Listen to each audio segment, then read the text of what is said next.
Hello, everybody, and welcome back. Good morning. Good Afternoon, morning. Good afternoon. depending on where We you have are. something very special for you today. We have a very special guest here, my brother, Greg Griffin. Let me introduce you to Pastor Greg Griffin. Hey, Greg. Hi, Greg. He's still muted. You need to get your microphone, Greg. We don't hear you. You're muted. Your microphone is turned off. Let's see if I can unmute it. I got it. There we go. Okay, we're good. I was able to control it from here. Sorry, folks, we've got new controls here. This is a bit of a new arrangement we got. So let me see if we can't maybe get where we've got a little bit more room. There we go. There, so we're not so squished on here. There we go. That's much better. Mm-hmm. So, Greg, welcome to our show, and we'd like to introduce you to our audience. This is my brother, Gregory Griffin, and I'll let you take it from there, Greg. Okay. Good afternoon, everybody, or maybe good morning, good evening, depending on where you're at in the world. My name is Greg, and I'm an addict. And what does that mean? Whenever you're a drug addict and you're in recovery, you'll always be an addict. I only have a reprieve for this 24-hour period. I was taking a walk probably 6 months ago with a lady friend of mine that I just met. And she asked me, she says, Greg, she goes, why do you say you're in recovery? She says, you've been, you haven't used drugs in however many, years it was since I've used drugs. Why do you say you're in recovery? And so I kind of paused and thought for a moment and just tried to wrap my brain around it a little bit. Mm-hmm. And so I told her, I said, this is why. I said, because one is too many and 1,000 is never enough. Wow. So, yeah. So where do you want me to start? Where do you want me to start? You want me to start? Well, that's an amazing start at the beginning, because so many people feel like it's a once and done thing. And if they don't do it once and done, then they're just doomed forever. Haven't you run into that? Yeah. And it's really sad that people think that just because they fall off the wagon once, it means that that they're hopeless and that they can't pick themselves up. And I think it's interesting that you say of yourself that you're constantly in recovery, because what you're doing is you're reminding yourself of that. You're reminding yourself that you are capable of doing better. Yes. Now, why did you take it in the first place? I mean, I'm sure there's a lot of people like me out there who think to themselves, well, but you knew it was a poison. I don't understand. Do you see? Yeah. So are you talking about initial drug use initially? Yes. So why did I use to begin with? Is that the question? So I used to begin with out of curiosity, maybe mix in a little bit of peer pressure. Not really sure if the peer pressure is it, but curiosity maybe. Mm-hmm. And from there, it just took off. From being this athlete in high school that they trained all the time like a madman, to now being introduced to marijuana joint. Everybody smokes it, right? Back in high school, at least probably 25% of high schoolers smoked weed. Right. And so for me, after that initial using, and I was around buddies, we used to score a lid then, we called it a lid. It was an ounce back then. And we used to buy joints at school. They were called pinners. Used to pay $2 or $3 for the skinny joint. Greg, can you back away from your microphone a little bit, please? Just back up. There you go. Good. Now we can hear you. Thanks. Okay, so anyways, when I started smoking pot, what it did was it opened the door to me to my new peer group. I was hanging around with a different peer group now. They used to call the stoners that were behind in our school as D dorm, and they used to hang out back there and get loaded.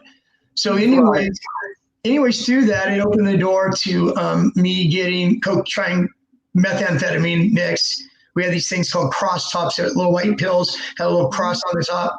Mm-hmm. And I remember the first time I did those cross tops, it felt like it felt like electricity was coming out of my hair. It's like really, really, I really liked the way that it felt. So anyways, that progressed down the road to just various drugs and stuff. Right. There, and with that, there became legal issues where I started getting in trouble. Where I started getting in trouble for using. I didn't have money to go cop dope. I would go to the next door neighbors and break into his house, and I'd take his tool set and bring it down to wherever I could bring it down to, and I would sell it so I could get money to use. And so I didn't have really too many boundaries around that. If I was able to do it, I did it. You know, it was very, you know, looking back on it today, something I feel very, very bad about doing. I actually had a chance to make amends actually to the next door neighbor. When I ran into him while I was running, after he moved away, I was able to make some amends with him. Oh, wonderful. So anyways, as I said, the ante went up the more and more trouble that I got into. Right. I don't know how far into, you know, my legal history you want me to go. But anyways, it ended up, you know, starting out with county jail for 6 months. And then from there, it was a year in county jail. And then from there, I went up to Nevada, up to Lake Tahoe, Reno, Nevada, there, and wrote a series of checks over a weekend, a drunken weekend where all I was doing was drinking and gambling, and was able to write these checks, checking into the casino, checking into the hotel. My attic mind and my own cleverness, which was crazy because I was bound to get caught doing this, was I would take these checks that I got, and I couldn't cash them at a cashier's place because a couple of weeks before that, we ran that out to where they wouldn't cash any checks for us. So what my brilliant mind did was I checked in to the hotel, let's say Caesar's Palace in Lake Tahoe, and I would check in for 4 nights in the afternoon, and then in the evening at 2 a.m. I would go to the desk and say I had an emergency in the family. And so what they had to do is they had to give me back 3 nights of a suite that I was staying in at $200 a night. They had to give me back $600 cash because they treated it like cash. So anyways, that ran out. I ended up going to county jail. Security guards surrounded me and all. I had 2 fake IDs. I had one of not my brother David, my other brother Mike. I had his ID and somebody else's ID. Oh my goodness. And so when security caught up with me and they found these IDs on me, they said, well, you're not this. Who's this guy? Has your last name? So it's my brother. And who's this other guy? So anyways, that happens. I didn't really realize how much trouble I was in at the time there for writing checks. Each check in the state of Nevada carried 1 to 10 years in the penitentiary. Wow. I plead bargain to 1 check. So writing the check at the hotel, 1 check is what I plead guilty to. And they give me 5 years in the state prison for that. Wow. So yeah, that was pretty. It was. You would think that it would have gotten my attention. You would have thought that. Right. And so as it was, I was in prison, I think for 2 years, and my brother David, who is now interviewing me with his lovely wife Leslie, my brother David came to me and he said, you need to go to a drug treatment program, Greg. I'm willing to put up, $3,000, whatever it was, David. I don't know what it was. I still owe it to you this day, even though that you swore it off and said we're even at whatever point in time. Maybe, we'll see. Anyways. Doesn't matter, Greg. It doesn't matter. So anyways, I went to a drug program. David paid my entry fee. Stayed there 6 months, left prematurely again. They thought I had a foundation underneath me. It was only a matter of time until I started using again because I had nothing in place. I had nowhere to go, no new friends to hang out with. So I went back to my old ways again. And so anyways, I violated my parole, which was in California, and I was instructed to go back to Nevada. This is 1989. So I went back to Nevada. And I was supposed to go report to the parole department, but I didn't. So I stayed there, started drinking and using again, went to Las Vegas from there. And that's when I was introduced to heroin in 1991 in Las Vegas, Nevada. So coming from this guy that was smoking weed back in, what would it have been, 1977, which people say, there's gateway drugs that lead to stuff. So for me, it was either pot. No, it was either cigarettes, alcohol, and pot. Yes, that's what. Sorry about that. So, anyways, for me, it was marijuana that led to that actually set off the chain of events where it slowly and gradually it ended up me trying heroin. Didn't get strung out right away.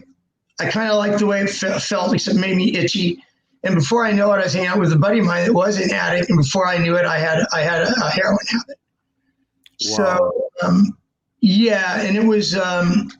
It was when I work at a drug and alcohol program now, and I see clients there and talk to them, and they were heroin addicts, right? And so, they didn't have any motivation for treatment or anything. I says, if you put in half the energy into your recovery right now as you did into your addiction, you're going to be okay.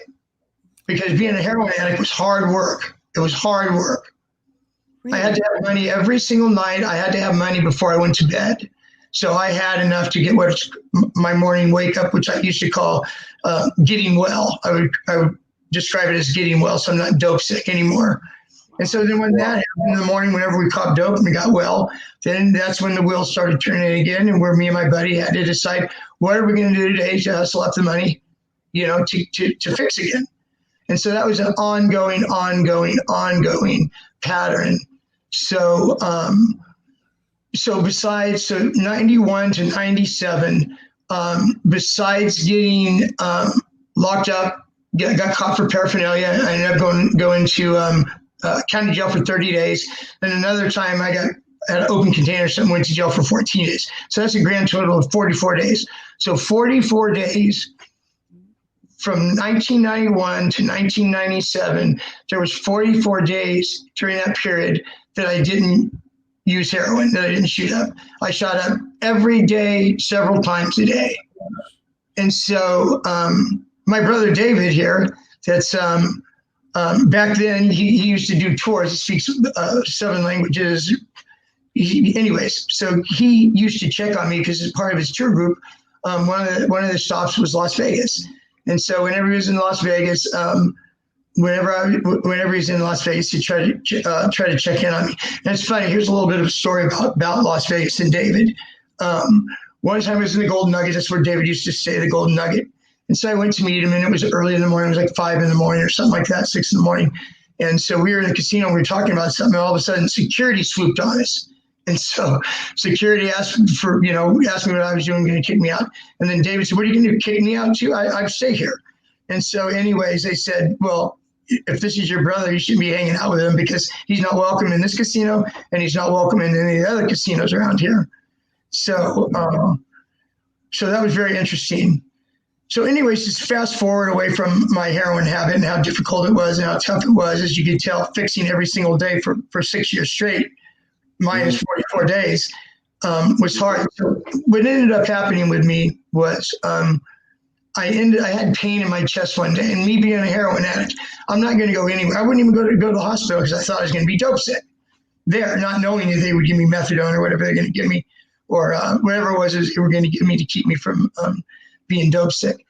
Anyway, so I ended up in the hospital. I had this pain in my chest. I thought it was my heart. I didn't know.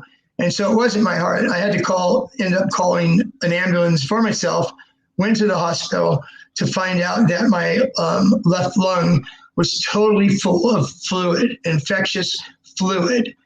And so they admitted me to the hospital, obviously, tried to drain my lung. I was in the hospital for 2 months before they ended up going into my lung one last time to see what was going on. I had to have surgery.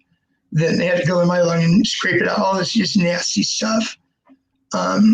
So anyways, if I didn't have any family or anywhere to go, I would have ended up dying. At the time of my discharge from the hospital, I would have ended up dying because I would have just left the hospital like I did at county jails. And first thing I do when I get out is I fix. How crazy is that? Right.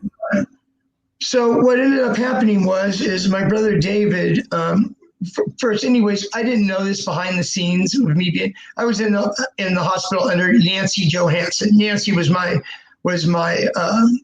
I was a legend in my own mind, is what I was. Nancy Johansson. I was a legend in my own mind. So, anyways, the hospital social worker was in constant contact with my mom, daily contact with my mom. Behind the scenes, I had no idea that this was going on. And so mom would ask the doctor, should we come? Should we come? Because I was like on the brink of dying. And so the doctor said, well, not yet. And so anyways, I have this surgery, and for all the dirt and all the shit, my mom and dad, through the years, the hell I brought my mom through, from going to visit her son in Nevada State Prison, knowing they had to get on a plane, mom and dad, they had to get on a plane in Oakland, fly to the airport in Las Vegas, rent a car, and drive up to prison to see me with all these gun towers and razor wire and all this stuff. I later talked to my mom about this once I got clean and went home, and I'll tell you what they did for me once I got out of the hospital. It must have been horrible, to see your son in that position. But, I put myself there. So anyways, fast forward to the hospital in 1997. So what ends up happening is when I was going to be discharged, I was going to be discharged to go home to my parents, my mom and my dad. That's why I was going into my mom and all the shit I brought her through. And she's taking this heroin addict back in. Wrap your mind around this. When I got discharged from the hospital in 1997, I weighed 124 pounds. Yep. I'm 6 foot. And I'm 6 foot. Yep. So the plan was to go back home to my parents, who basically I brought through hell and back. I brought them through hell and back. So anyways, mom bought a plane ticket one way back home. And little did I know that they were said that the hospital was to shuttle me from the hospital to the airport. Once I got to the airport, there's my brother David. I had no idea that my brother David was waiting for me there to make sure I got on the damn plane instead of trying to get that ticket and hawk it so I can go get some more dope, right? That's correct. 8 days after being released out of the hospital. So anyways, they actually had to wait a few days before they put me on a plane because of the pneumonia that I had in the surgery and the pressure, I guess, from the plane. So anyways, I was sent home to, is this what we're doing? We had mentioned before that you guys were going to interview me. So yes, we are. Go ahead. You're doing great, Greg. We're all absolutely riveted by your story. I don't have to. Well, I kind of feel like me. Just a little fast forward, a little information for the people out there that might be watching. Hopefully, people are watching this, because the end result of this is. There are, Greg. There are a lot of people watching this right now. We are right now. The end result to all this right here is that there's hope. Okay, I'm going to go chronologically go through what happened from my Vegas years. I call them my Vegas years. I call them my Yancey years, Yancey, Y-A-N-C-Y. The way I got that handle of Yancey was when I first got to Las Vegas, before I started shooting dope, I just drank a little bit. I was 29 years old, drank a little bit and stuff. Before I got started on heroin, I played poker every single day. And so I was called Yancey because there was a riverboat gambler called Yancey Johansson. That's where I got the name. Oh.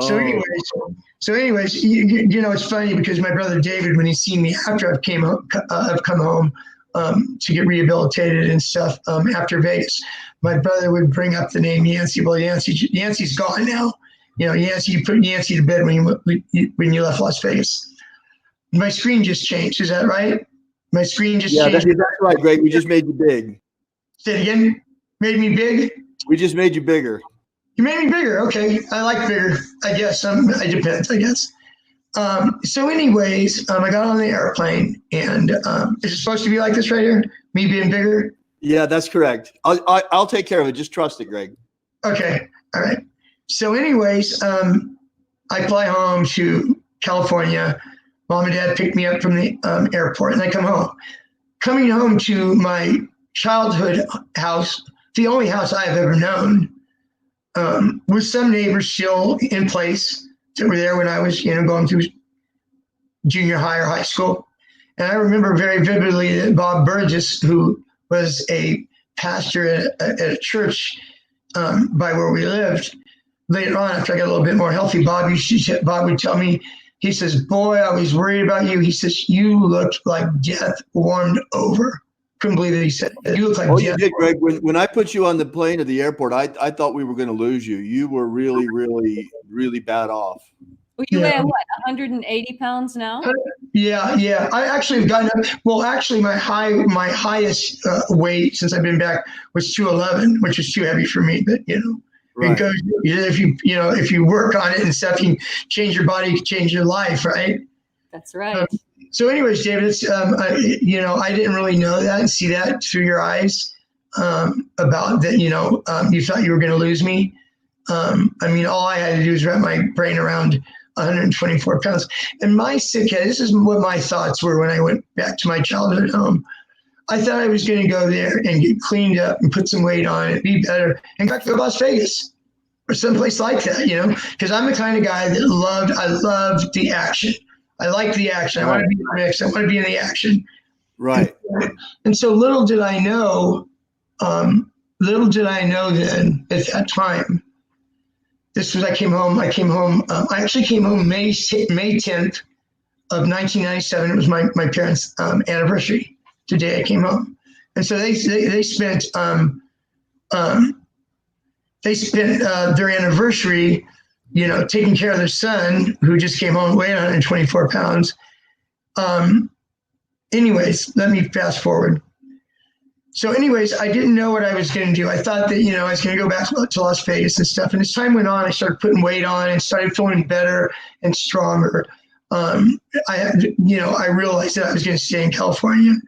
So what my next thing was I had to decide what I was going to do for a living and how I was going to support, myself as working in the world. Let me skip back a couple months before that about going and getting back into the workforce. So I'm home now there, convalescing, going finally whenever I was ready to go out maybe in public, I went with my dad and went to my brother-in-law, Bob, who I ended up coaching Little League with a couple years down the road from now. But I remember when I came home, Bob and another coach, they coached both my nephews. And so they were in the TOC, they were in the Tournament of Champions, and I was able to go see that. And it was really cool and stuff. And so, anyways, around that time, probably, 3 months after I was back, my mom received in the mail, or my mom and dad, what came in the mail was a postcard type flyer. And on it said, "Celebrate Recovery." It's some church that was in the area, November 4th, Celebrate Recovery, and it said groups, small groups, this group, all that. So anyways, it just sat there. My mom, it was on the coffee table in the back room where we watched TV at. So anyways, time went on. I still remember the date vividly in my head. It was November 4th, 1997. And so when we were about a week away from that date, I told my mom, I said, I see that you put this thing here.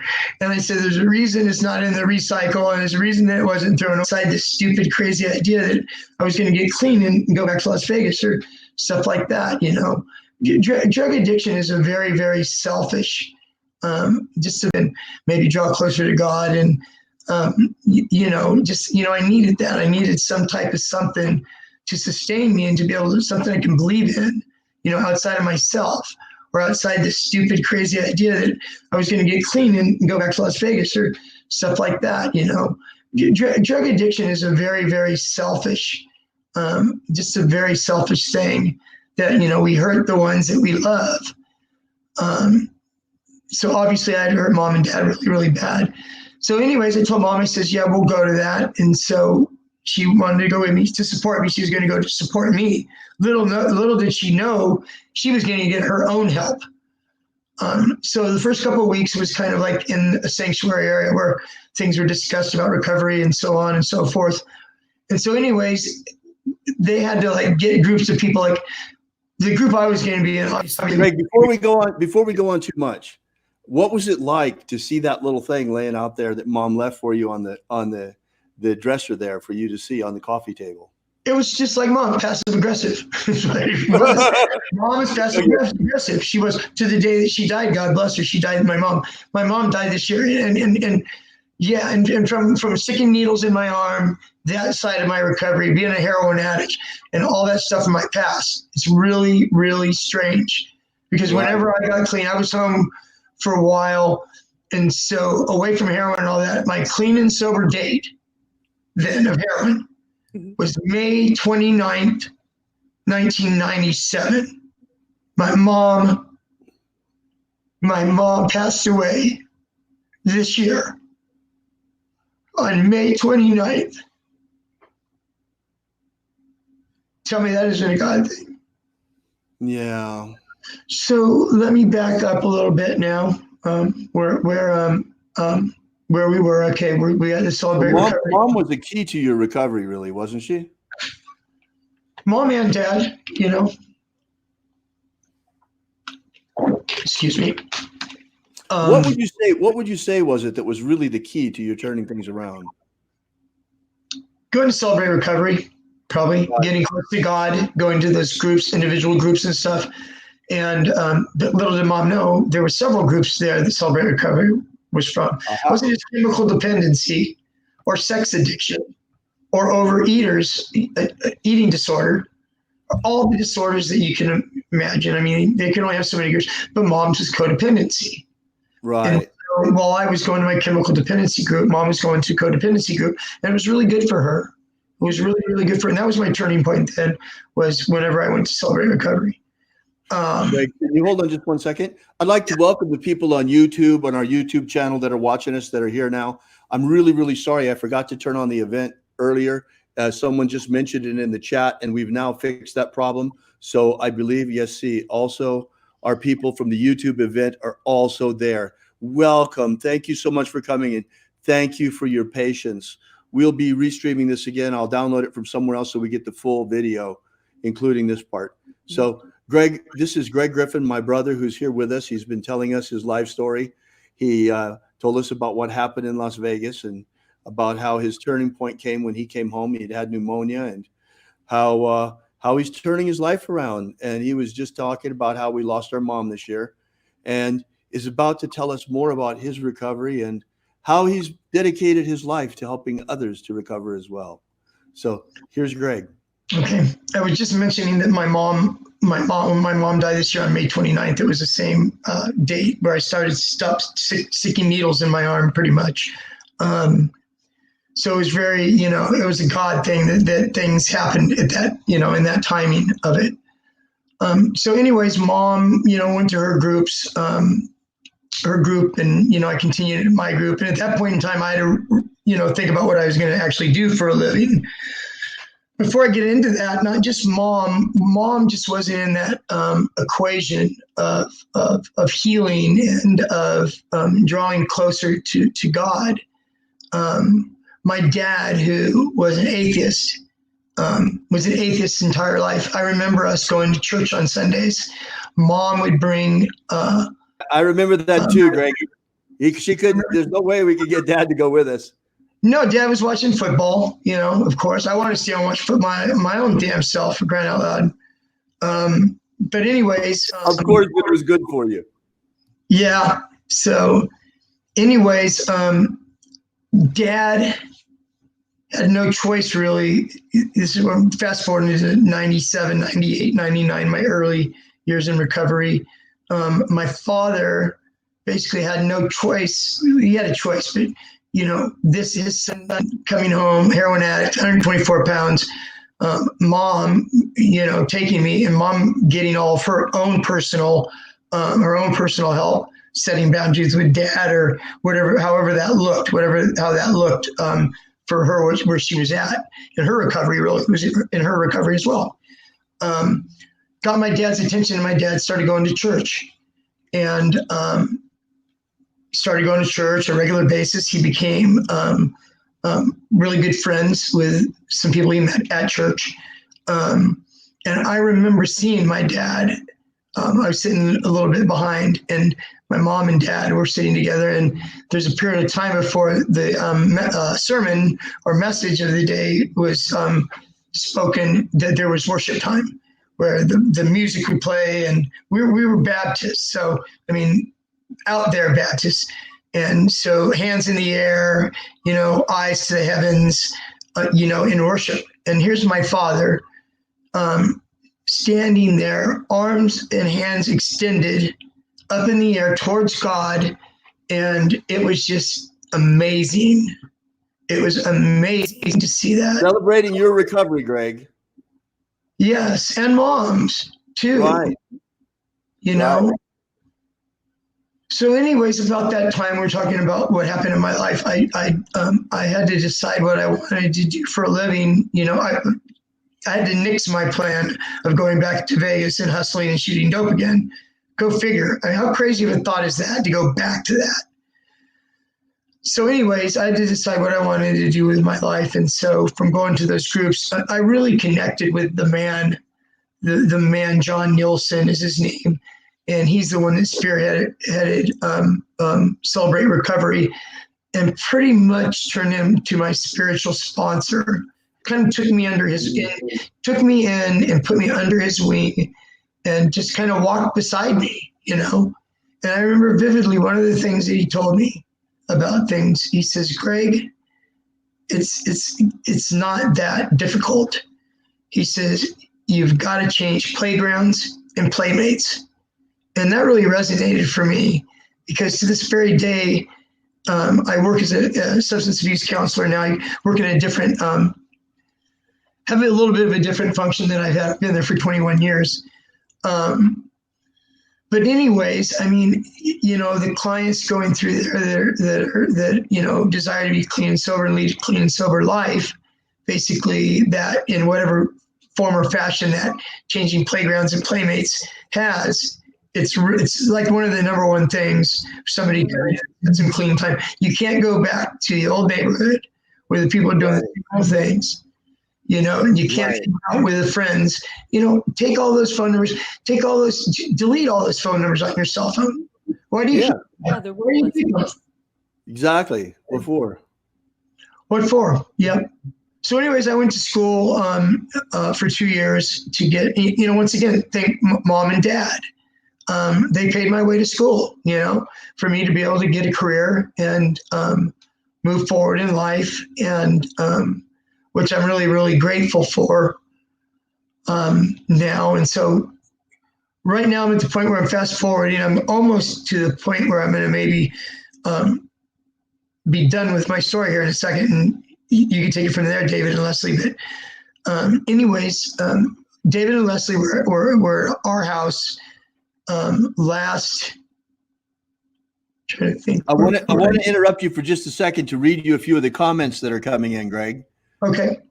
Violet Voyager says, my little brother passed and I just get very wide-eyed then. So in a way, his passing and a little divine intervention was a turning point. Hi, Greg. Zeldin Garriga wants to know, was the recovery group based on the 12-step group? Thomas says, let's see. What's up, amigos? Elmar says, I'm also in recovery, clean from heroin and crack for over 20 years. And Synthetic Future says, he's speaking of things many of us have gone through, rich, emotional, and valuable experiences, charismatic backgrounds, JW, etc. are common in this path. Me too. Mom and dads are so wonderful. I was always abstinent for alcohol, drugs, and to a certain amount. Also for sex. I get psychopharmacia for free a lot. So when I was diagnosed with schizophrenia. So Greg, there are a lot of people that are here right now and that are hanging on your every word. And they're finding hope in your message. What would you say to them, those that are here today and that are feeling hopeless right now? There is someone right now, for sure, out there who's using and feeling hopeless and is here looking for a way out. What do you have to say to him today, Greg? Well, today at this very moment, looking for some comfort, or looking for some place he can be to where he doesn't put himself in a position to drink or use today. this is mixed in with the question about the 12-step programs. This is a mixture of that.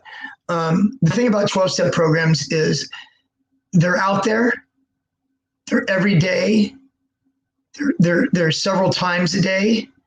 I know just from AA and NA, they have pamphlets and flyers, or you can get on the phone actually and call Narcotics Anonymous hotline or Alcoholics Anonymous hotline, and they can tell you where a meeting's at. When is the next meeting in your area?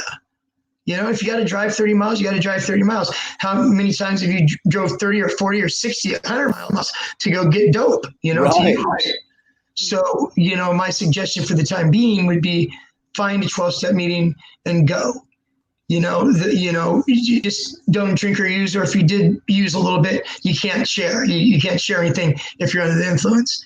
But you can go there, you could raise your hand, you could say, I'm an addict or I'm an alcoholic and I'm struggling and I need support. I don't know what to do. And I guarantee you, somebody's going to come up to you after the meeting and talk to you. Right. I think as a daily reprieve, that's what I would suggest. I'm going to share some of the end, a little handout to take with you, kind of thing, at the end of this webinar, and it basically is five challenges of early recovery. You'll see it at the end, and it has some really good information on that too, as far as being lonely and kind of being in your own thing. Wonderful, Greg. What was you said? There was another question. Was it the 12-step? What was the question about 12-step?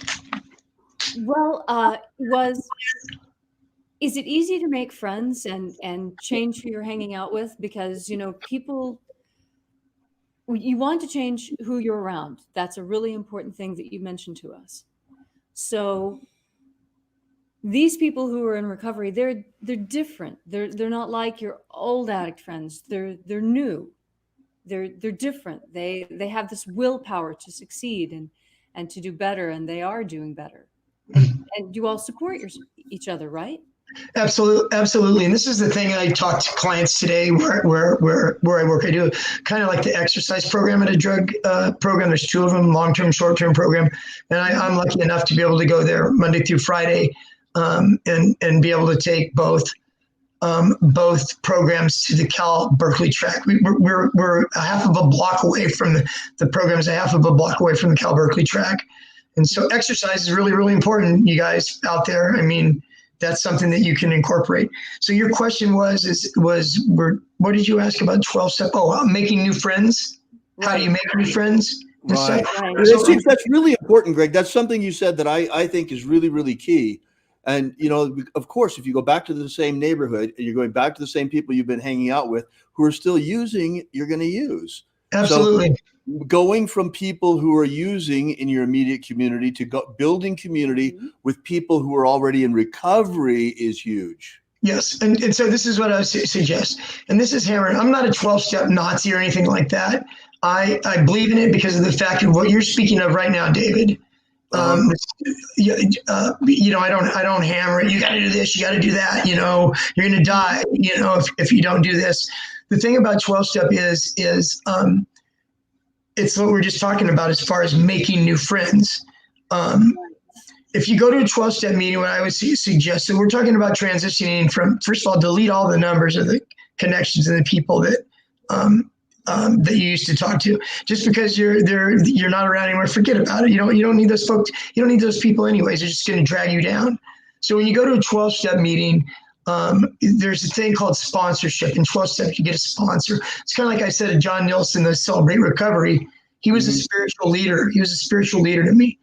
But you need to go to a meeting, several meetings, to get that, just to get that support. Raise your hand and say, I'm looking for a sponsor, whether it's a temporary sponsor or whatever. And to get a sponsor, what you do is when you go to the meetings, you keep your ears open and listen to people that share. And somebody that has clean time, I would suggest at least a year, maybe more clean time. Go up and ask them to be your sponsor. If there's meetings, there's sponsorship meetings, especially for that, where there's several people there that are willing to sponsor new people. So you get a sponsor that's been around for a while. What happens is this: the sponsor will introduce you around to all of his friends, from, Right. in the 12-step community. Get a sponsor that knows a lot of people. You can tell by other people coming up to him and talking to him, and casually you see all these people are attracted to him or whatever. He's been around. You know it, you feel it, you see it, right?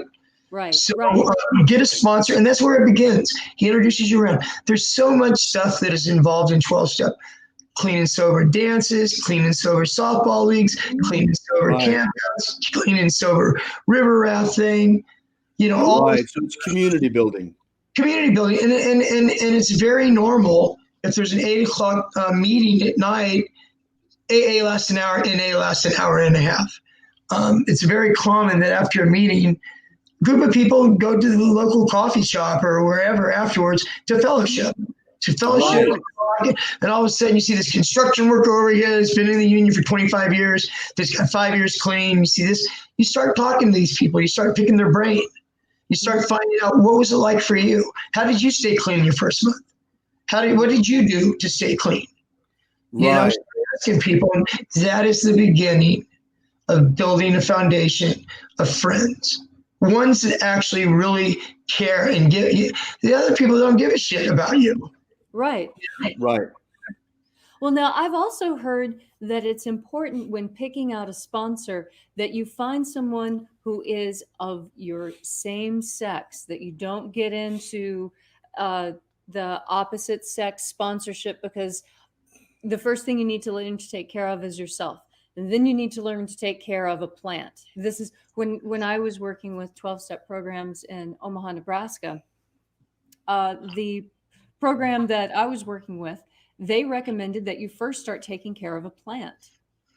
And that as you learn what the plant needs and how to be regular with taking care of the plant, regular taking care of yourself, then you can move up to, say, a cat or a dog. And then once you've built a relationship with a cat or a dog, then perhaps you're ready for a romantic relationship. But I actually have seen problems coming up when someone in recovery finds someone who is absolutely gorgeous of the other sex, who is also in recovery. Yes, I want that to be my sponsor. I've seen that train wreck before, and I really caution people against it. It can be beautiful. It can be beautiful. I didn't get to see that part of it. Yeah, it's for obvious reasons. We don't want the male, female, or that, for obvious reasons. Also, I mean, in 12-step, they have meetings that are stag. You can look for stag meetings, which are men only meetings where you can go to be able to talk about stuff that right. And if you accidentally walk into a stag meeting or a doe meeting, they're very kind. They'll let you stay, but you're not allowed to say anything. There's so many good 12-step programs out there. When I was in Omaha, Nebraska, there was a meeting every 3 hours, 7 days a week somewhere. Right. Yeah. They have them all over the place, everywhere.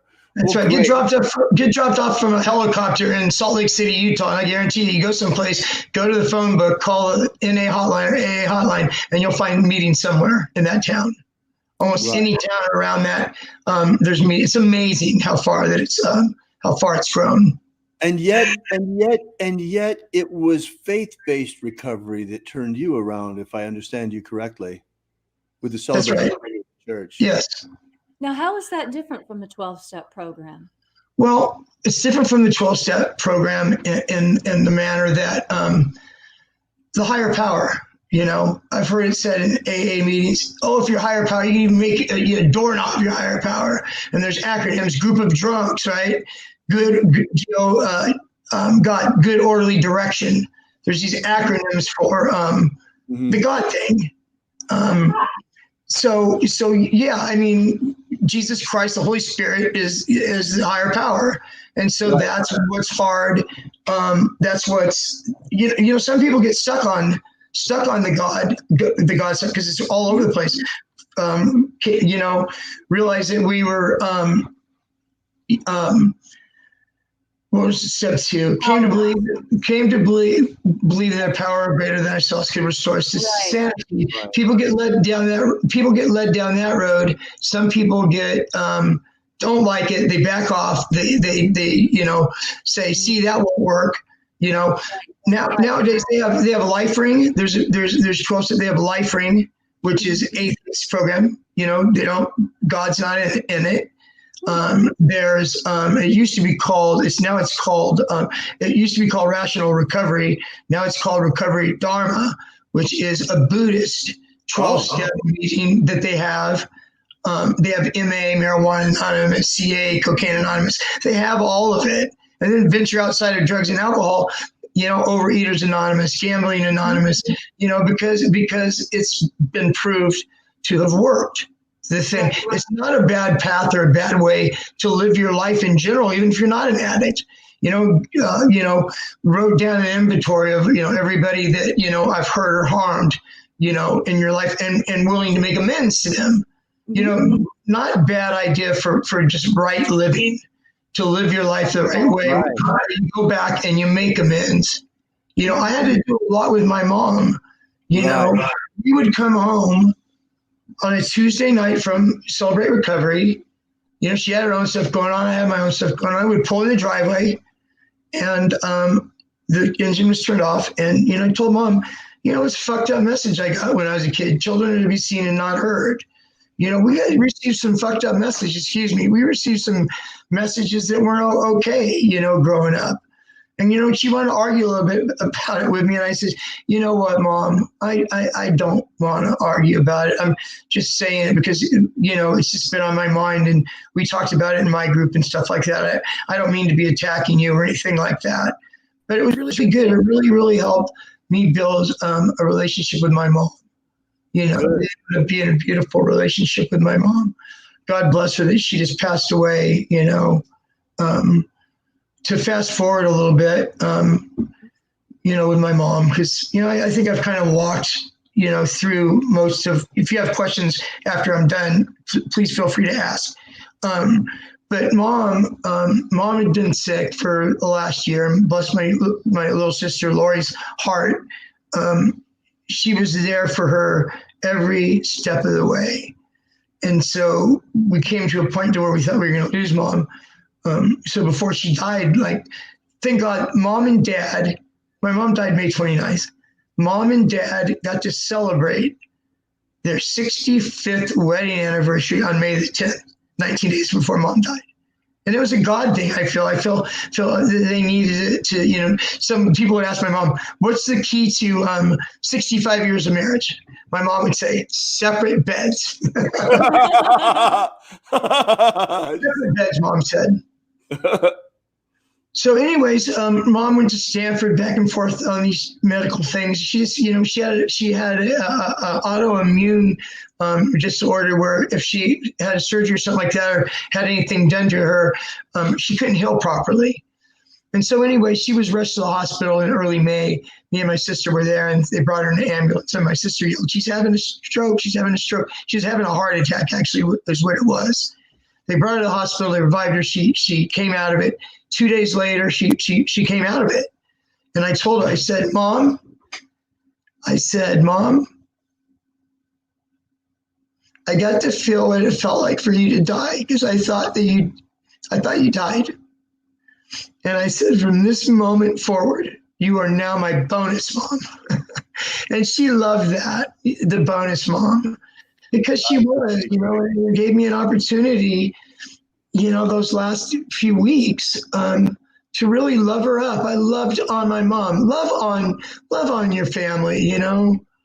They're not going to be here forever, you know. And so now we're at a place where, you know, my dad, you know, 65 years married to my my mom, currently my father. I mean, he's having a hard time. I mean, 65 years. And he's got some dementia and stuff going on, you know. And so I'm there for him. I live with my dad. I help take care of him with my sister. And so anyways, I had a moment with him an hour and a half ago, 2 hours ago. It was a touching moment for me. before, I always usually leave a note to tell Dad where I'm at, where I'm going, when I'll be back. I put my phone number there and Lori, because he's got a little bit of dementia. And, we have a new thing with area code. You got to dial the area code, even in your same area code. You got to dial the area code first and the number. And so we have to write that there and remind Dad that, we should do that. So anyways, this was at noon. So around 11, I was taken off from the house, and I went in. My dad was in bed. And I told Dad, I says, I'm going over to Lori and Bob's right now. What are you going over to Lori and Bob's right now? I said, I'm going over to Lori and Bob's right now because David and Leslie are going to interview me, or I'm going to get to share my story a little bit. By the way, whenever I found out, I think it was last Thanksgiving, that I was going to be able to share my story, when I was invited by David and Leslie to tell my story, it excited me. It excited me. And I said a prayer before I came in that if it could impact just one person, it would be successful.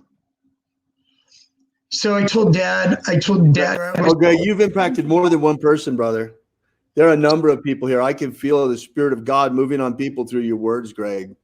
There are people that are going to be touched. They're coming out of this, watching this different today. I can guarantee it. That's good. That was the hope. That's the hope. That's the hope. So anyways, I told Dad, I said, I'm getting interviewed by David and Leslie, telling my story about, my addiction and heroin addiction in Las Vegas and stuff. And I got teared up and just went over and I just hugged my dad up and just told him, thank you for all the stuff that you've done for me. If it wasn't for my mom or my father, I'd be dead right now. I truly believe that. And so, sobriety is a wonderful thing. Oh, Greg, it's so beautiful.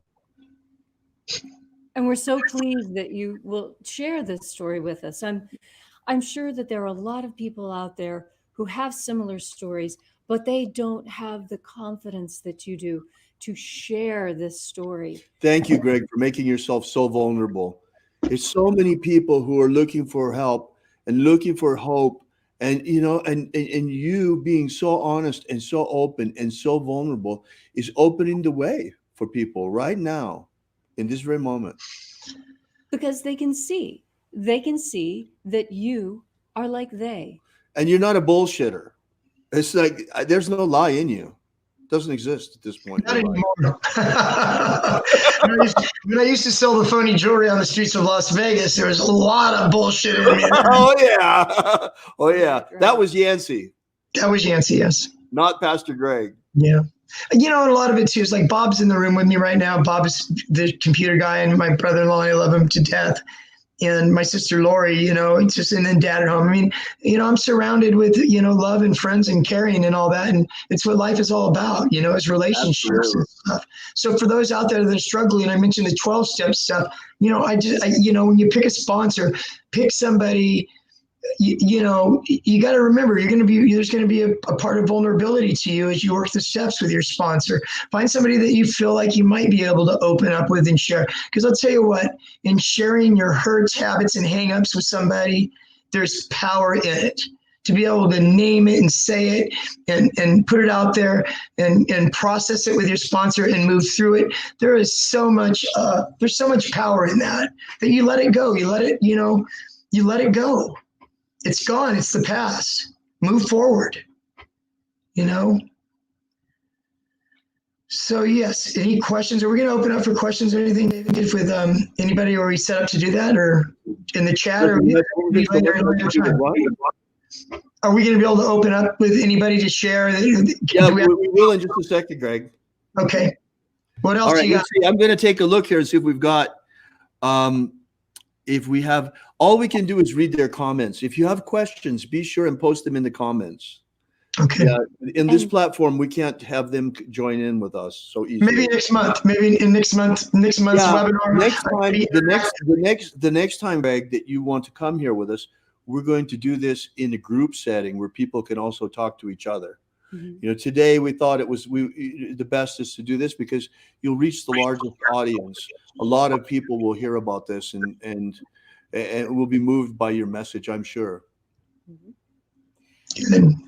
And one of the things that I would like to mention is, we've talked about Buddhist recovery, atheist recovery, 12-step recovery, Christian recovery. There's also pagan recovery for those people who don't feel comfortable with any of the above that have been mentioned. That's right. And there's also magical spells that go along with recovery. And there's Buddhist mantras that go along with recovery. And you've described exercise programs that go along with recovery. It's huge. Exercise. If I could give somebody, if I could give an addict that's recovering two traits or two things to gravitate towards. One of them would be exercise. Exercise, where you elevate your heart rate. I was a marathon runner, so I'm privy to the aerobic stuff. But it's so good to go out there for anxiety. For a lot of reasons, it tense those muscles up to get out there and breathe. At least 25 minutes to be considered really a workout. Walking, right. Brisk walking is very, very important.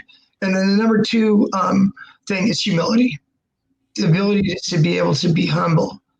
And humility is not thinking less of yourself. Humility is thinking of yourself less. That's a beautiful way to state it. Because I think a lot of people get hung up on humility as a way of beating up on yourself or self-depreciation. No, it's not thinking less of yourself. It's thinking of yourself less often. And I mean, this is number two. I mean, this might be my top. It might be my top three. I don't know, but it's just a really, really good thing. You're going to a meeting. You're raising your hand. You're getting a sponsor that you can connect with, right? And you're doing this stuff. Being humble and being that's a big one. Being teachable. To be open and willing to hear stuff and suggestions on, what you should do or could do or think about doing. Because I'll tell you what, guy, it didn't work our way, right? We tried it our way. It didn't work. So, look for another way, and by being humble and teachable, I think that you're on your way. Wonderful, Greg. There's one thing that I would like to ask you about, because you mentioned this in your written biography when we were putting the page together for recovery.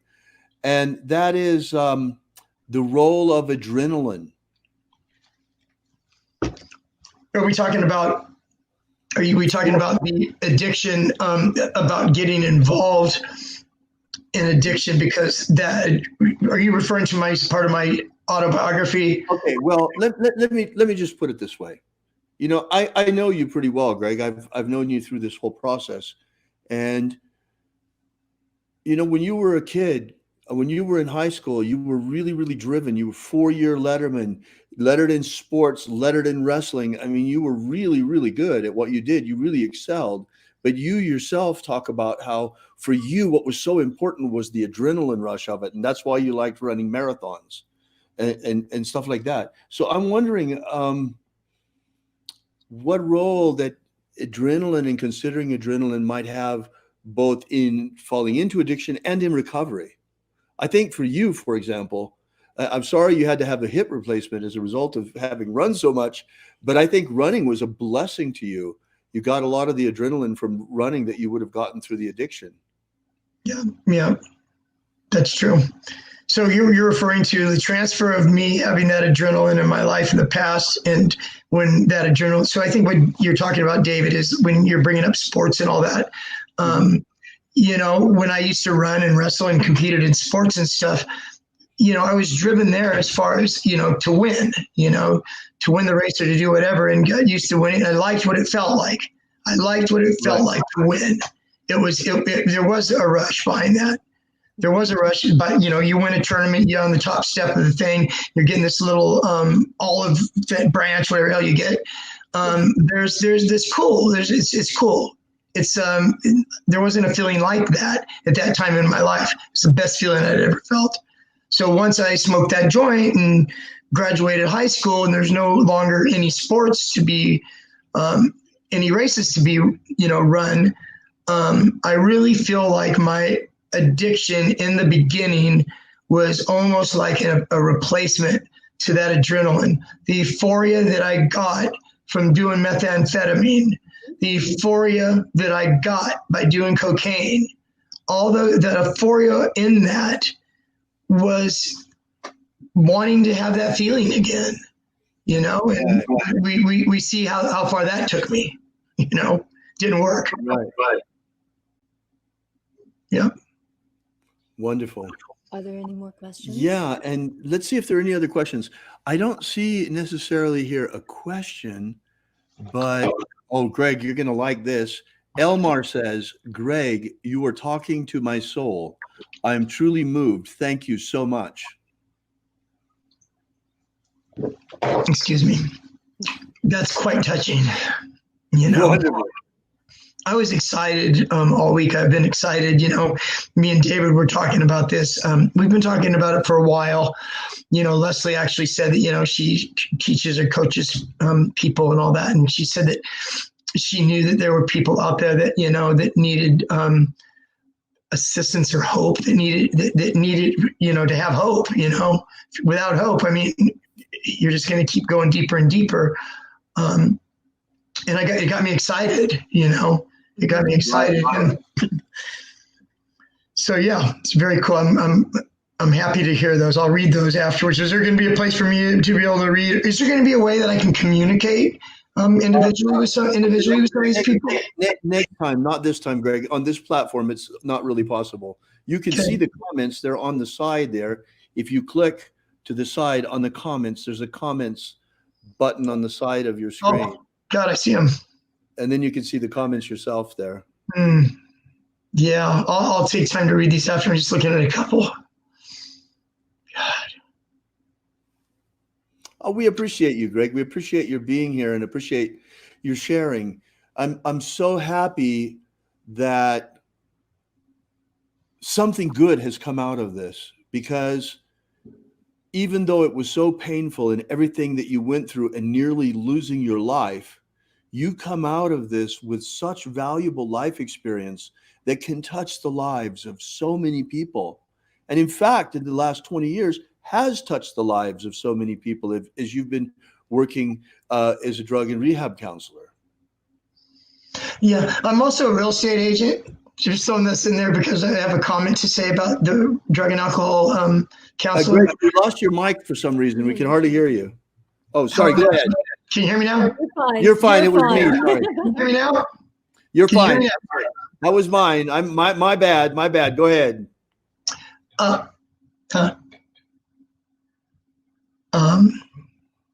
forget what I said. Whenever I talk about the drug and alcohol program that I work at, and people in my life that know me, going throughout the day, I'm going throughout my day, and they say, "Where are you going?" I said, "I get to go to Newbridge today. I get to go. It's I get to go, not that I have to go. I get to go, because it's special, in my heart that I get to be able to go and do this and interact with the clients and talk to the clients and instill that hope and stuff, because they are me. They are me. Right. And I see that, somebody was leaving the program the other day, and I asked one of the clients, I said, who does he know? I mean, who's he close with? He's close with this person. He's close with that person. And I says, get them together and we'll go and we'll talk to this guy, right? So they go and they talk to the guy and they tell him the reasons. Well, you got a daughter that's, 8 years old. You go out there and you relapse. You got these crimes hanging over your head. If you leave here prematurely, you're going to go to jail, right?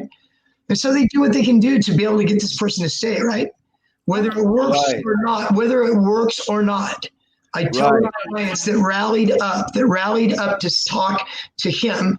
Afterwards, I said, not only is it important that you're talking to your peer and trying to encourage him to stay, you are talking to yourself as well. You are reinforcing your own recovery by saying the things that you're saying to him. Mm-hmm. Right. That's right. You know, we talk about that pretty frequently, David and I, that when you really get down to it, if this is all God, all of it is created, and it is all one. I'm you, you're me, we're both David, we're all just reflections of each other. But you make that operative. You actually bring that type of very high minded, philosophical, ethereal idea, and you bring it down to earth in such a way that it makes it a viable way to become whole again. It's really impressive, Greg. Thank you. Wonderful. We so appreciate your being here. So, Greg, what's it been like over the past 20 years working with people in recovery? Well, it's cool because, you know, it gives you purpose in life. And I think purpose is important, you know. Yeah, and I mean, it kind of reinforces, you know, what I share with them, you know. One of the programs that I work at, I work at two different models. One is a medical model. And the other one is an old TC is what it is. It's therapeutic community. They've been around a lot in the 70s and 80s. They're fading out right now. But anyways, it's behavior modification. It's what it is. So the two programs are totally different, you know. Right. And so yeah.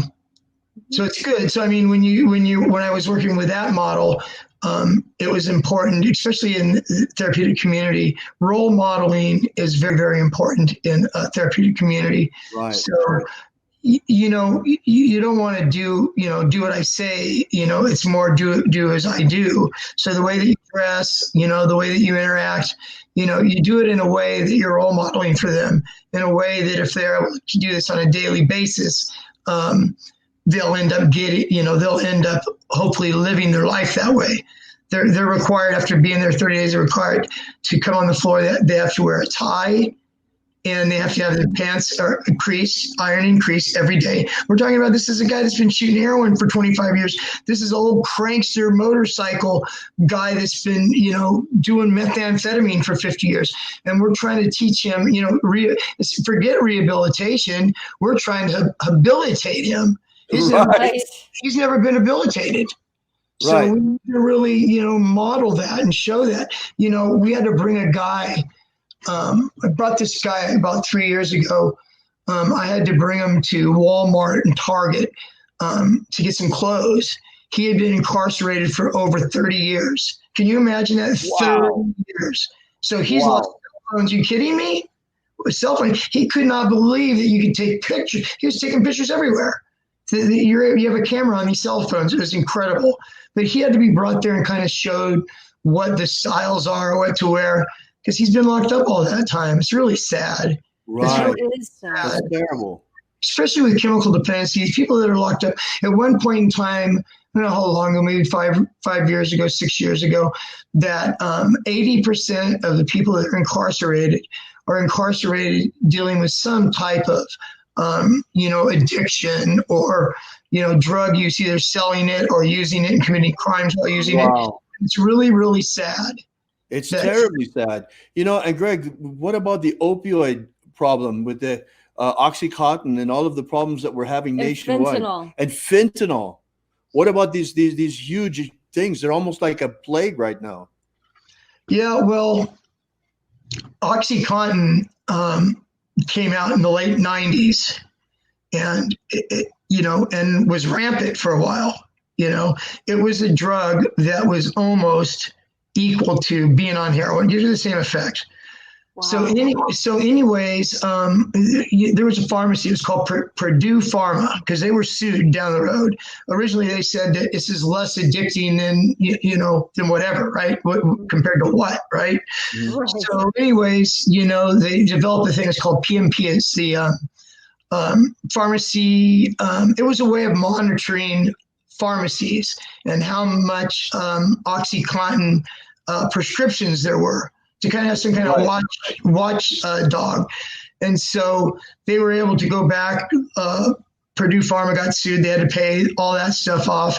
And now, like you said, it was back then it was OxyContin, and now it has graduated to heroin-laced fentanyl. And there's a lot of it on the streets right now. Wow. The heroin-laced fentanyl, and I have seen people from in the program that I'm at, way more deaths in the last 2 years than I had seen. Actually, I have some. Bobby, you got that for me. This right here, I brought a little special effect. Can you see it? Yes. Can you hold it a little bit closer? Yeah. Let me just make you full size. Oh, his camera froze. Whoa. This is a Narcan kit, okay? And what Narcan is paramedics use it in emergency Your rooms. camera froze for a minute. Can you hold it up again, please? You see it? Is that good? Yeah, it's good. Thank you, Greg. So now what's happening is anybody that gets a prescription of opioids, Vicodin, OxyContin, methadone, fentanyl, whatever they get at the pharmacy, they have got a new thing where they give you a prescription for this, and you've got to fill this prescription to have this kit. With the program I work at now, upon discharge, whether you leave treatment against staff advice or whether you successfully complete treatment, for all opioid users, they are sent away with a Narcan kit in hopes of whether you use it on yourself or somebody, you have it on you, and if somebody that you know is OD, it actually has a little, just so people kind of get a little bit of a thing. And look at everybody. If you're an opiate user, or you know somebody that's an opiate user around you, there's always relapse. There's always overdose potential, and this is simple. Can you see this? Yes. Yes, we can see it. This is nasal, okay, which is easier than Lineage. They have Narcan in this little nasal spray. There's somebody around you overdoses. You take this sucker and you put it up their nose and you squeeze down on it. And it takes you out of that. Hopefully, it takes you out of that overdose. So the good thing is the streets, besides heroin-laced fentanyl or fentanyl. Oh my God, that they have to do that now. Oh my goodness. Well, so I mean, heroin-laced fentanyl or fentanyl-laced heroin? You mean heroin-laced with fentanyl. Oh wow. Heroin is laced with fentanyl. And that's how all these people are ODing nowadays, because they don't know what they're getting. So what's happening now is it's like methamphetamine. All this. You got these backdoor chemists out there that aren't chemists cooking up this concoction with the right ingredients and stuff to make fentanyl. And what they're doing with that is they're lacing heroin with it now to make the heroin supposedly more potent, But what they're doing is people are dying. Right. And so people that are cooking this, mind you, fentanyl is 80 times stronger than morphine. So that is strong. So you can imagine you're going to trust this backdoor chemist making this fentanyl stuff that they're going to lace the heroin with to, stick this in your arm. And that's what's happening. That's what's happening there. It's crazy. It's crazy how it's happening. You look around. Sad, very sad. Yeah, look around the streets. Go to San Francisco, go to Oakland. This is my area that I live in. And you have all these homeless encampments and stuff and all these people that are strung out. That's why these Narcan kits are so important. Whether it's for them or somebody else, and whether if you lose it, they're out there. The more of them out there, the more lives can possibly be saved. Right. It's not a solution, but at least it's something out there that will help. Wow. Yeah. Wow, that's amazing, Greg. Yeah, wow. it's crazy. I'm really sorry to hear that that's what's going on. It's really, there's so many. I don't know. What do you think? I mean, of these homeless encampments, what's the percentage of people that are addicted there that have some sort of substance abuse issues? Over 50%. I would probably say 75 to 80%, but I don't know for sure. I don't have any statistics or anything on, but way over 50%, I would guess. I mean, what are you going to do? You're living in what are you going to do? Especially alcoholism too. I mean, drinking, a 40, getting up in the morning, drinking a 40 ounce, you call them 40s, 40 ounce, beer, whatever the case may be. There's some form of addiction involved in that. Mm-hmm. Right. Well, let me see, Greg. I'm going to check the chat here. Let's see if we got any questions for you. Yeah, Elmer says here in Thunder Bay, we have the worst opioid problem per capita in Canada. May God bless you, prayer.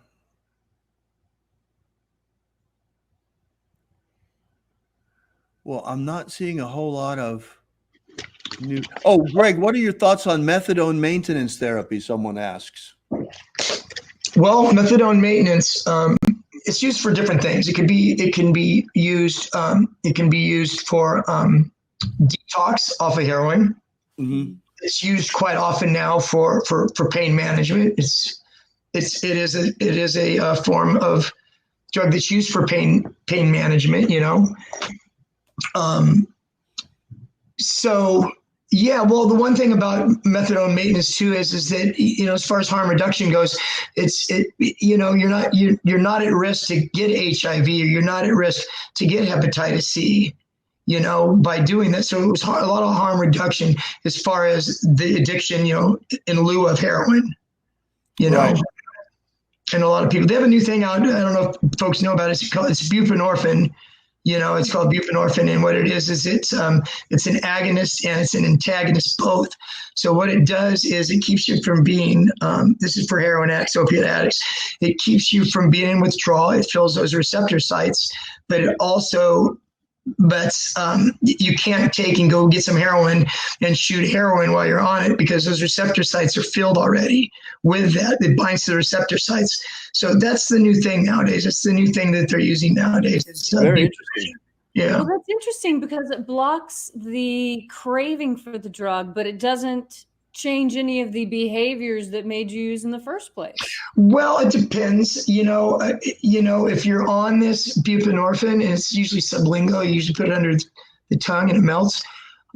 If you're on that in lieu of heroin, it could really impact the person, because you don't have to go out and hustle every single day. Like I said, I had to get my morning wake up, my get well shot in the morning. Then I had to get my afternoon get well and my evening get well, and as many get wells I can get. Right. More. I was addicted to more. Right. I want more. Right.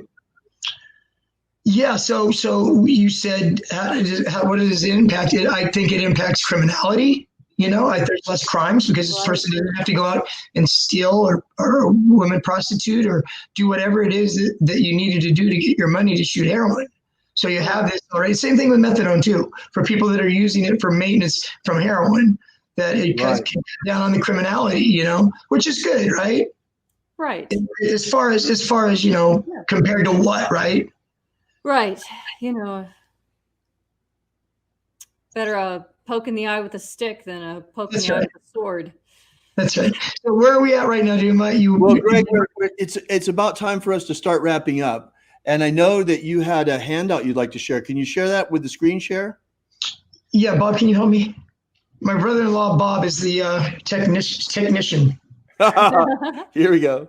Yeah, I know. Let's see if we can bring it up. Okay. That's page 1, and if when I get ready to switch, I can let you in. Right. So we've got the item up.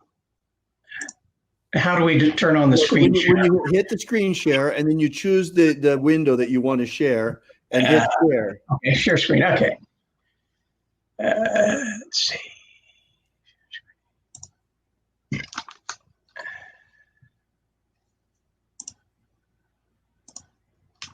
Okay. Got it. There we go. Yes. There it is. We got it.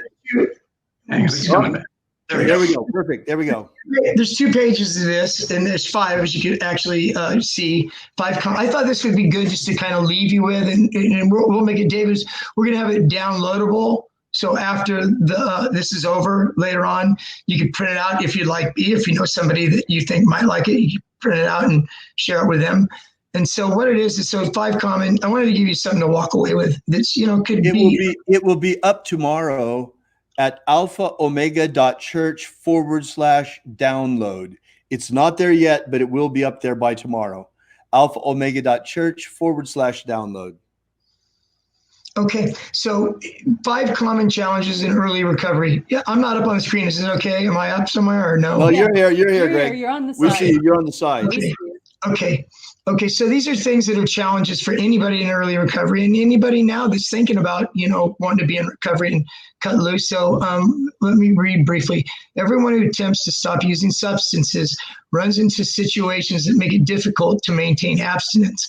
Listed below are the 5 of the most common situations that are encountered during the first few weeks of treatment or attempts towards treatment on your own. On the outside, if you're deciding to try to quit substances on your own. Next to these problems here, not only we're going to illustrate what the problem is, also there's some new approaches or some thoughts, just thoughts to kick around in your head to say, yeah, that makes sense. Okay, so this is good because we discussed this one already. Friends and associates who use, okay? You want to continue associate the problem is you want to continue association with old friends or friends who use. Okay, new approaches. We talked about this already, right? Try to make new friends at 12-step meetings or mutual self-help groups. Participate in new activities, hobbies that will increase your chances of meeting people. Once again, the thing with the 12-step, you're meeting these abstinent people. Plan activities with abstinent friends and family members. Where are you going to meet these friends, these new friends? 12-step meetings. Okay, then there's anger, irritability. So it talks about a little bit about that. 3 is substances in the home. It's very normal. I do an intensive outpatient group, which is they're not in a residential setting. They come, 4 nights a week for 3 hours in groups and stuff. And it's not uncommon to have a gal in the group that has a husband that whether he drinks alcoholically or not, he drinks nevertheless. And so it's hard to have somebody going back to a home that has beer or wine in the refrigerator or hard liquor around. It's tough. So what are the approaches? Get rid of all drugs and alcohol. Go figure, right? Ask others from using and drinking at home, which is true. If you have a partner that drinks or uses at home, and you're in treatment yourself, have a conversation with your loved one. Let them know that it's too hard on you. It's too much of a struggle to have that around. Can you go to page 2, Bob? Use your down arrow. Right here. Yeah. Okay. And the last 2 are boredom and loneliness. A lot of people feel this way. It's like when you're using, like when I was using, there was a lot of stuff that went on in my life other than using the drug. There was all the excitement of getting over and doing this and doing that it became boring. Life became boring and you're lonely. So stop substance use often means that activities that you did for fun and the people with whom you did them with must be avoided. It's a tough one, right? Put new activities in your schedule. Go back to the activities you enjoyed before your addiction took over. And number 3, go figure, develop new friends at 12-step or mutual help meetings. Okay, and then the last one, number 5, I run across this all the time. We just went past Christmas and New Year's. And I remember when I first came home in 1998, 1999, and 2000, on New Year's Eve, I made sure my butt was in bed, ready to sleep at 10 o'clock in the evening. Because Good idea. That was my new approach, right? My new approach was to go to bed. Because New Year's Eve, all New Year's Eve for the most part is a party holiday. Okay, parties, dinners, business meetings, holidays without substance use can be difficult. Okay, so what do? Have a plan for answering questions about not using. I always recommend, a seltzer water or a 7-Up, and having something in your hand even, you know what I mean? That you have that oral. Right, water, Martinelli, something to say cheers with. Right. That's right. And you know what? In the world today, if somebody doesn't drink and they're drinking a Perrier or a Crystal Geyser or whatever, that's, some people that's looked at favorably sometimes, but you don't drink. Start your own abstinence celebrations and traditions, you know? Right. Have your own transportation to and from events, okay? And leave if you get uncomfortable or start feeling deprived. To add to that right there, to add to those special occasions or any occasion, be it, you know, a wedding, a birthday party, whatever, I recommend for somebody going into this in recovery to bring a clean and sober friend with you that you know you're close to as your support, you know, Right. and to hang out with you so you have that. Or develop a plan, like I said earlier. Know going in that if this happens and this happens, I'm just going to leave. You know, I give myself permission to leave. Right. So Right. put together a plan. That's a big one right there, number 5, special occasions. Right. Yes, it is. Right. It's huge. It really is. So there's some That's questions huge. here on the bottom of, you know, the 2 questions are some of these issues likely to be problems for you in the next few weeks? Which one? How will you handle them? So what it's doing is having you identify what's coming up. You know, I identify that, you know, my wife's birthday's in 3 weeks, whatever it is, and how will you handle. So craft together a plan. Put together a plan. What do they say? What is it? Failing to plan is planning to fail. You know? Right. So plan ahead on those type of things. This was really wonderful, David and Leslie. I really, really enjoyed this. It's funny. I want to share with. How do I click off this, Bob? Yeah, let's turn off that screen share now. There we go. I got All it. right. I got it. We're good. Oh, Bob's pulling mine up too. We're good. Okay. Greg, the screen is yours. Okay. Let me see what I lost my train of thought. What I was just going to say. So, anyways, I guess in closing, you know, thank you for thank you, David and Leslie, for giving me the opportunity to do this. It doesn't get any better right now as I'm feeling this and I'm saying this right now to the screen right here and reading some of the comments. Some of the comments that were there. This is just a beautiful, wonderful thing for me to be able to do this, to be able to share my story with somebody. Am I perfect? Heck no, I'm not perfect. Do I still have issues? Heck yeah, I still have issues. It's called the human condition, for crying out loud. That's right. And I got my brother-in-law, Bob, that did this computer stuff for me and pulled these up. I love him to death. He's been so supportive through all this with my dad, you know, taking care of my dad. And, you know, I told my sister to go back to mom and dad, you know, the bonus mom and all that with my mom. I tell clients at work, they found out that my mom had passed and, you know, they give me their condolences and stuff. And I said, you know what? I said, after all the stuff that I've done in my life and lived, me and my sister were there every step of the way with my mom. And I told my sister, I said, my job right now, I live with my dad, so I'm caretaking with my dad. My sister co does that, and my brother-in-law Bob does that too. I told Lori, I told the clients, I said, you know what? I could not have had more resolve and a better sense of closure with my dear mother when she went. And my goal is to do the same exact thing with my father. That's great. Thank you so much, Greg, for coming here and sharing your experience with us. Everybody here really, really enjoyed it. I know they did. And, you know, I want to make a quick announcement just before we go, Greg. And that is that today is the beginning. This is the kickoff. This live event is the kickoff of Alpha Omega's new recovery program. Now, my brother is going to be doing, you know, coming back here and doing pastoral counseling and doing groups. This is not the last time that he's going to be here. Next time, we're going to try and have something that's a little bit more friendly to interaction so that you can interact more with Greg, those of you who want to. So this is going to be a monthly thing. Greg is at this point committed to come once a month, and we'll see how it develops after that. So anyway, if you're not on our mailing list yet, you should be. You need to get there. You can sign up for it by getting our free download at thescienceofmiracles.com, for example. And you get that download and you'll be on our mailing list, and we'll let you know when the next one is and what's going on. We're planning on having something every third Saturday of the month. So we kind of got this carved out for Greg. All right. Well, Greg, thank you so much for being here. We really appreciate your being here, and we'll see you. Bye, Greg. God bless you. Thank you so much. Well, let's get a good parting shot at Greg there. Bye, everybody. Continued. All right. And to everybody else, remember, what is it? Have faith and expect a miracle. Thank you.